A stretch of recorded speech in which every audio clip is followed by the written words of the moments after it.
Hello, this is Simona, and I'm so happy to be here today with Villaraza, that is the founder of InnerDance, and I had the honor to assist two of his workshops here in Singapore this weekend, and I've been it was such an amazing experience and resonated to him in so many levels. And so I just wanted to know more about him and share that with you. Thank you so much, Pai, for being here. Oh, look Thank at you. This. It's amazing. Yes. Hello. Look at this small one. I'm happy. This feels right. I've been in Singapore for like 5 days, and I'm leaving in some hours, and this is a good way to kind of meditate. It's like talking to someone is like talking to myself, and so I'm here. Thank you.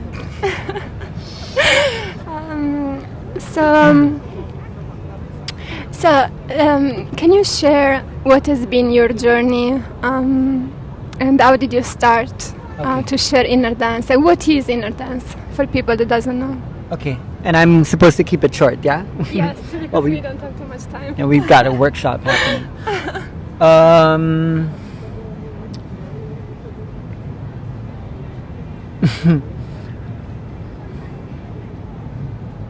Wow, I don't know how to put it into words. And that's InnerDance. Like when there are no words, that's who we are, and so we're learning to not just put it into words now. We're learning to talk to it.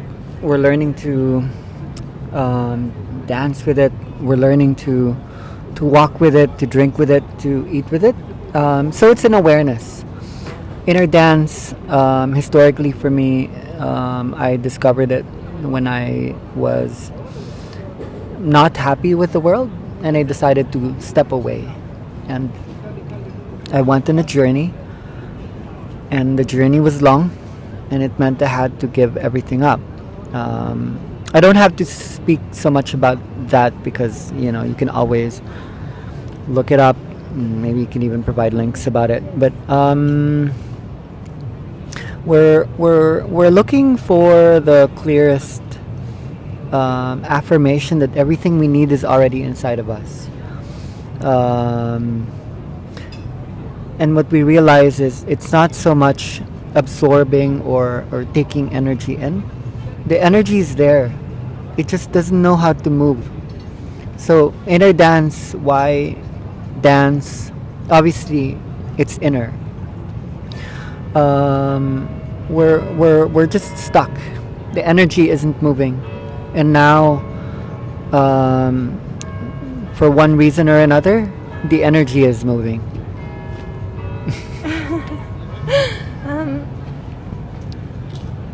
So you were sharing a lot about the concept of time. Okay. And of time related to electricity and magnetism. Can you explain it in a short while? So, even when you look at science says everything's light. That means we're not just what is light. Everything is light. Everything begins with light. And light is a beautiful concept because it's actually a wave. It's actually like a helix, like the DNA. It's basically the masculine and the feminine coming together, becoming each other in a kind of dance. So light is an electromagnetic wave, which is amazing if you think about it, because electricity possesses the same properties as the feminine, and magnetism exhibits the same elements as the masculine. And so we're seeing in some kind of dynamic where we're learning to balance both. That there's something in the world that became not just a little bit too masculine, but there's a part actually that became a little bit too feminine. And so when we interact with each other, we're coming into awareness of how that can come back into balance. Maybe we can start with that. Yes. So, what is the divine masculine and what is the divine feminine, and how can we bring into balance the two? Wonderful. It all had to begin somewhere. All of it, any of it. One part had to flow, and then the other part had to hold on.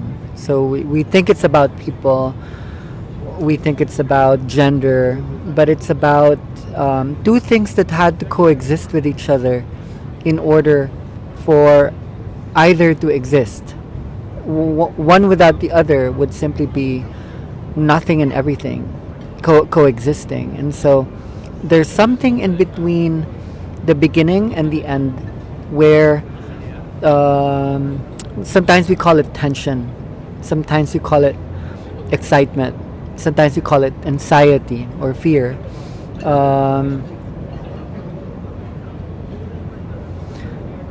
This is, I think, the beauty about it. This is strange, but it doesn't seem like we're supposed to balance. Sometimes we're going to push, sometimes we're pulling. Just the very fact that we're heading towards balance,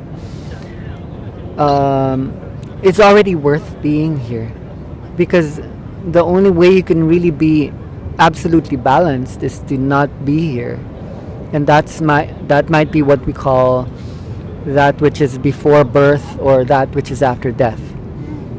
And so that is life, that dance, that dynamic where it goes that way, but it doesn't stop, it doesn't hold, it needs to go the other way, because it does it more deeply, it does it in a higher way, it does it in a bigger way, or even in a more basic way or a more complex way. But we're seeing all of it, like every possibility of the dance, like there are infinite movements that are possible. That seems to be a good reason to be here. And so yeah, you were mentioning just now movement. Yeah. Okay. So let's speak about the relationship between movement and body and mind. Okay. Look at that one. So we're realizing that movement was the original mind. In the inner dance processes that we're experiencing. And this isn't mine, this isn't my workshop. There are many people and communities in the world that are discovering that when we learn to move from the heart, I mean, that's maybe a basic way of talking about it. A lot of it has to do with what if our brain worked absolutely like turned on. What if we accessed it? What if we actually started to use our mind? What if we actually turned on the body, because the body is light, and we're not using it. The question there is, who is moving you? And then take many steps back. What is moving through you? The ego likes to think that I'm moving myself. But no, the same thing that moves you is that which moves earthquakes, typhoons, babies, So we're learning to listen, and we're realizing that people who dance, people who are in touch with emotion, but then make that even go deeper, where spontaneous movement, where the body just becomes an expression of the heart, that even if it's totally involuntary, that's what we're discovering. There's a way in which the ego steps back and allows the energy field, which is the universe around us, to be that which moves through us. So ironically, when you move, you actually become still, because when you look at your body from a powerful microscope, you're dancing. You're not a rock. You're not a boulder. Your molecules are dancing, like the stars are dancing. So we're learning to move with that dance, and that could be the original intentionality and directionality of the feminine that is lying in every single part of creation.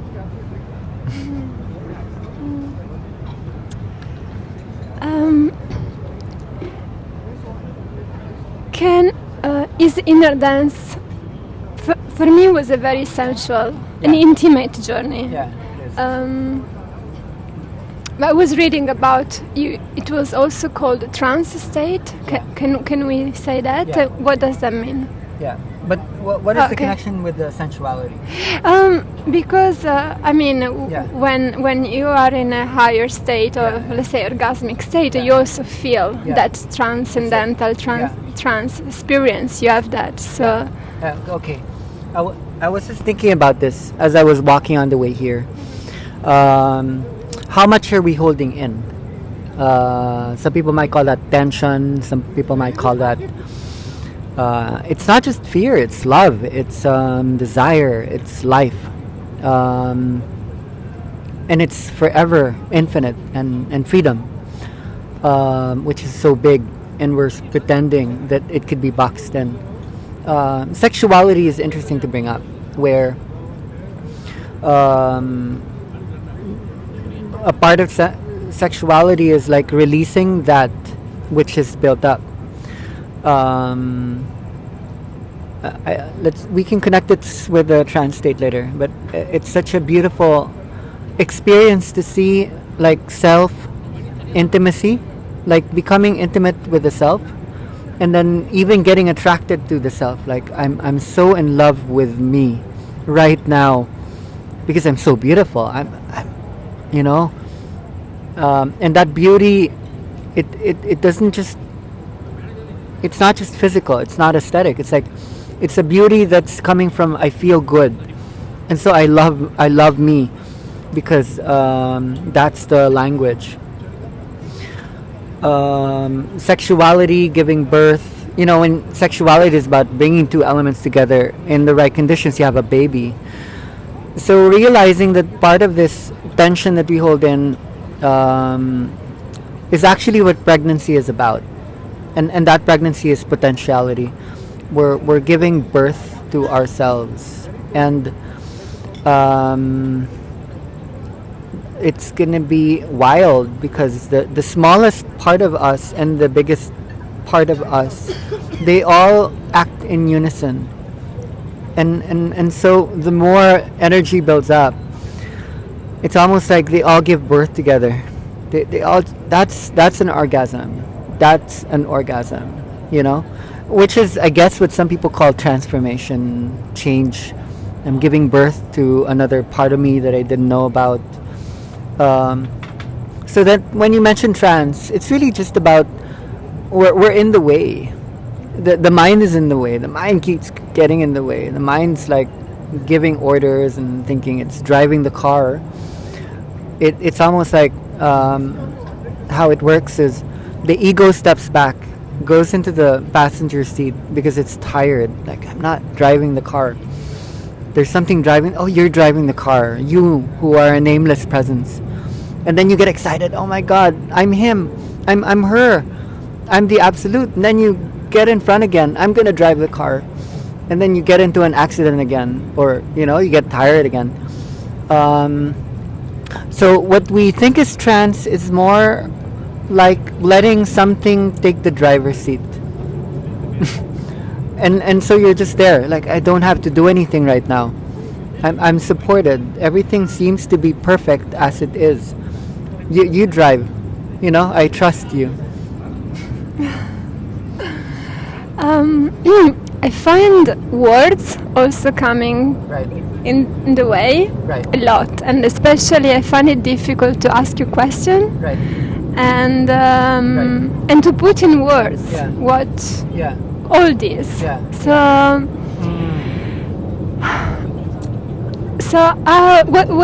How can we find a way to express all this that is so beautiful. understandable, and that is easy, is approachable, and it doesn't create any further separation. Yeah. I think treating all elements in the world as one thing. You talked about time. You asked me about time. We talked about this in the weekend, where time is a mechanism. Time is a construct that we were created so that we could be here. And that means we can only have a bit at a time, because that's the point, because we came from a place where everything was going on all at the same time. Everyone was everybody, everything was everything, every place was everywhere at one single moment. And so time is almost like I can only read the book one word at a time. I can only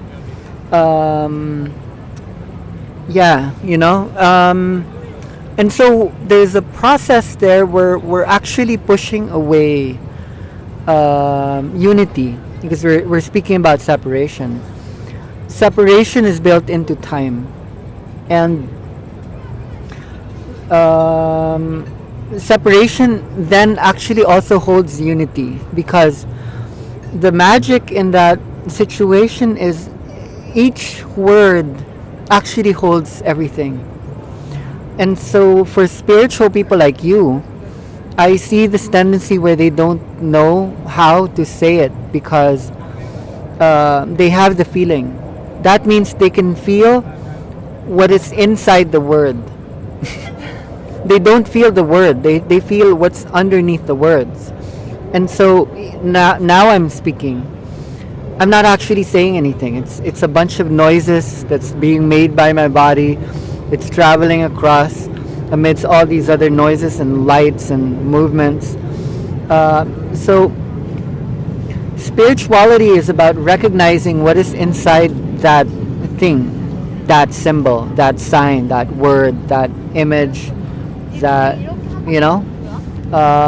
so there's nothing wrong with you.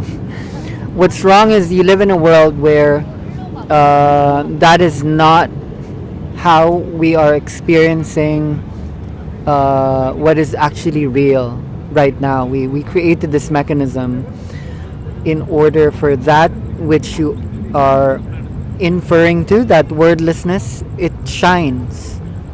I mean, it will shine. Maybe not all the time in the past, but more and more now it shines, And with that, we can see that the words now come forth. It's like an endless stream, like a train. But the thing is, it has a quality now. There's something in the world that gets it. It's like, I don't understand, but I understand. And so I think it's something we're going to learn more and more. And for people like you, not all the time are you supposed to speak. Your presence in the room is to be in the room. That's it, and people feel it, because I've been in the same room as you, and I can see people seeing that she doesn't have to say anything. She can, do the craziest thing without words, and it comes even more clear.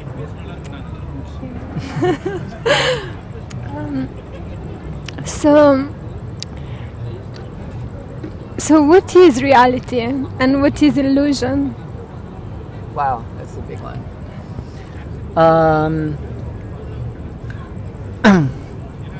At the end of the day, it has to become one. So, spirit descends unto matter.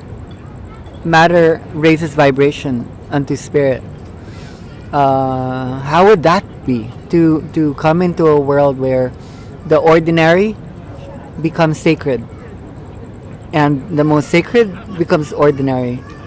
I experienced that. Where when nothing weird happens to me in a day, then it's weird.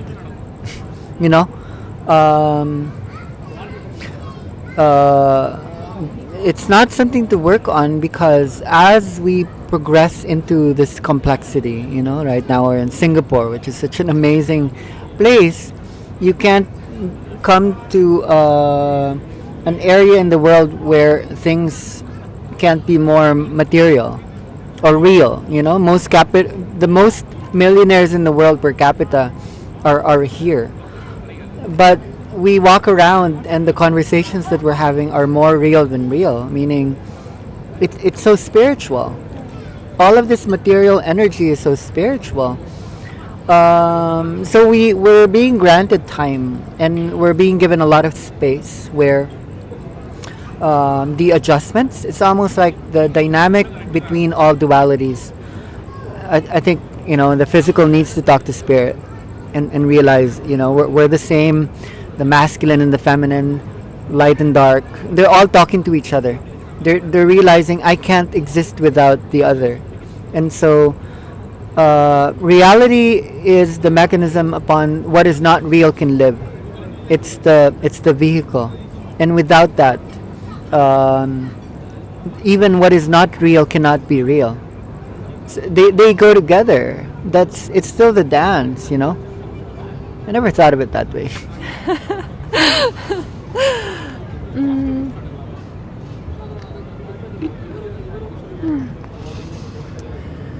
Oh, yes.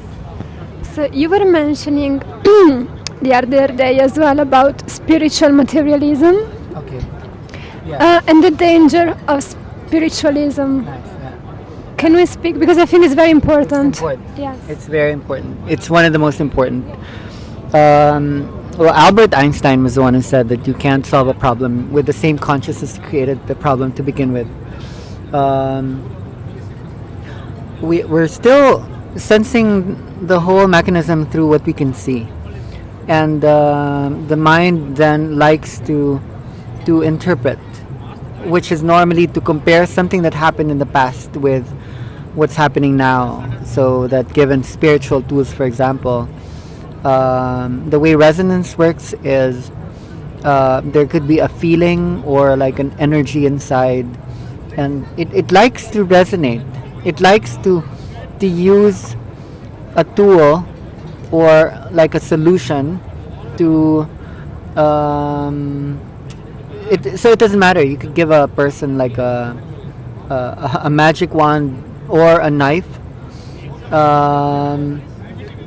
It's the same. It's the same because the intention that will wield it is going to be the same.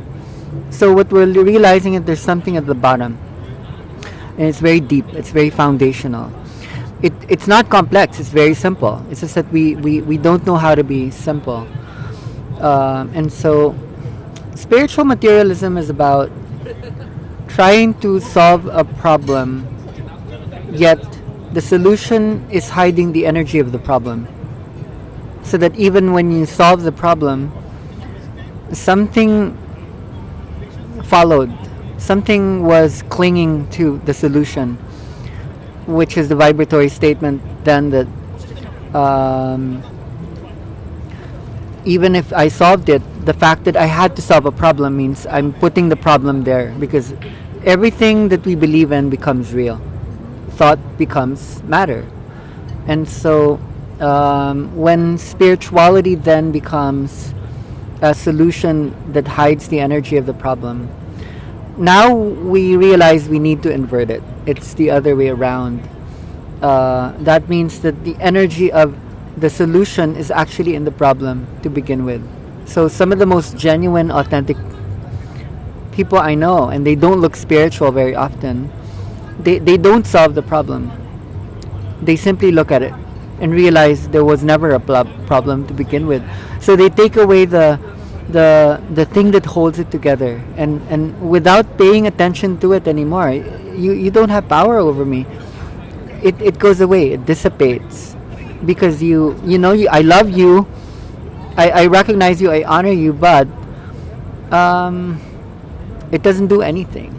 I'd rather do this other thing that has so much more to it. So it's dangerous because spirituality is held in such a high regard in our mindsets that when it doesn't work, let's say I tried it and it didn't work because I didn't get what I want. Spirituality actually isn't about getting what we want. It's about I don't want anything, because everything that I deserve comes to me. So that's a very thick tension every time, like, I need that, I want that, and I'm gonna use this in order to get it.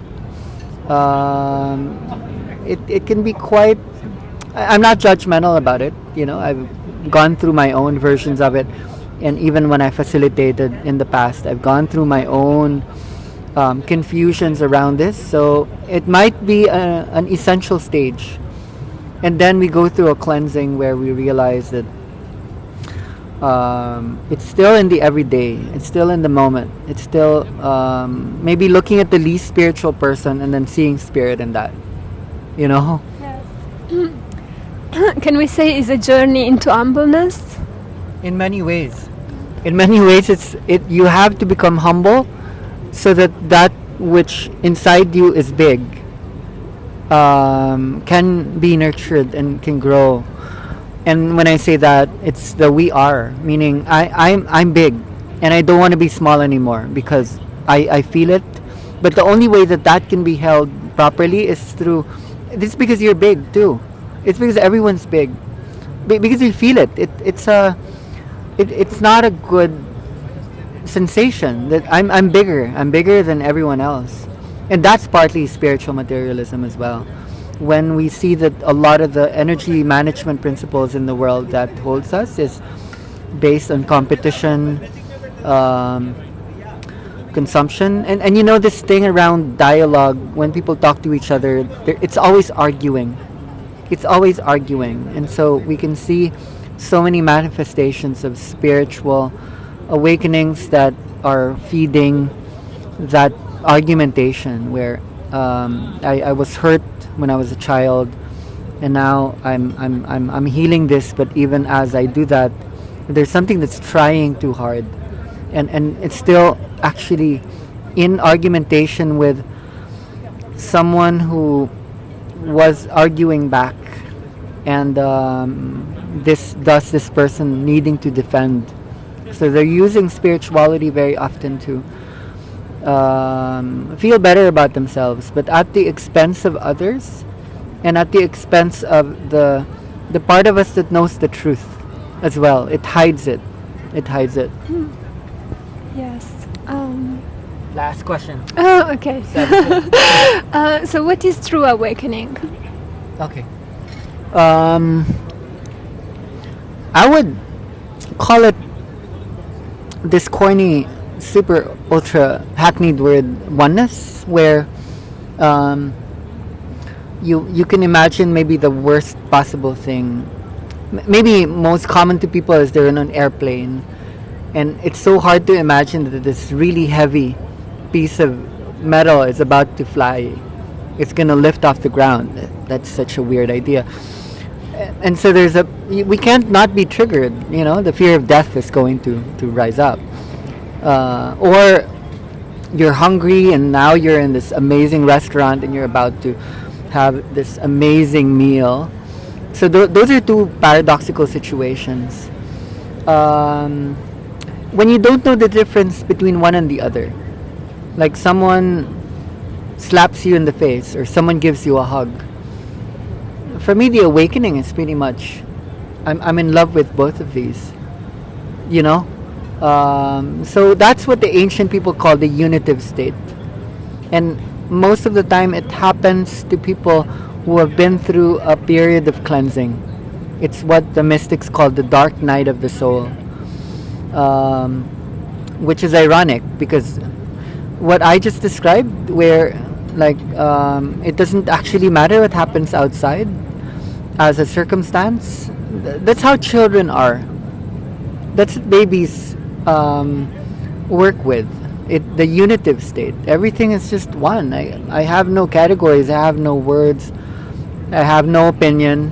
Maybe I'm crying sometimes, but it doesn't mean that I'm in an evil, negative, dark space. It just means I'm expressing who I am. Becoming a baby again, but also being the old man or the old woman in the mountain who has been through the parts, because the baby is the whole, and then we grow up so we could go through the parts. So I can imagine the baby and the old wise woman hugging each other. I'm you when I see it. Good? Beautiful.